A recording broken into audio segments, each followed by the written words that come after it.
அந்த நருட்டோ எப்ப பார்த்தாலும் உன் கூட சண்டை போட்டுக்கிட்டே இருக்கான். அவனை யாரும் சரியா வளர்க்கல, அதனாலதான் இப்படி பண்ணிட்டு இருக்கான். அப்பா அம்மான்னு யாரும் கிடையாது, நல்லது கெட்டது சொல்லவும் ஆள் இல்ல. யாரும் கிடையாதா?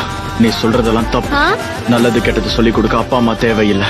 தனியா இருக்கிறது எவ்வளவு கஷ்டம்னு தெரியுமா?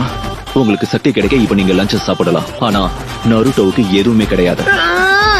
விதிமுறைகளை மீறி நீ மட்டும் சாப்பிடணும்னு நினைச்சதுக்கான தண்டனை தான் இது. அது மட்டும் இல்லாம இவனுக்கு யாராவது சாப்பாடு கொடுக்கணும்னு நினைச்சா சாப்பாடு கொடுத்தவங்களையும் நான் தேர்வு செய்ய மாட்டேன்.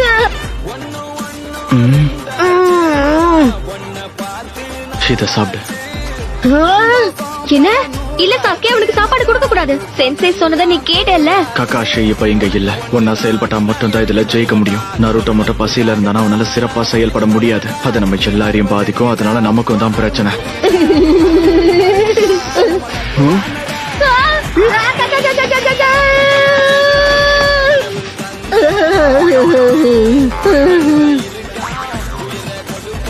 நீ உண்மையாவே ஒரு கிறுக்கன் தான் நருட்டோ. சாஸ்கே, நாங்க 2 பேரும் சாதிச்சிட்டோம். அந்த மரத்தோடைய உச்சிய தொட்டுட்டோம்.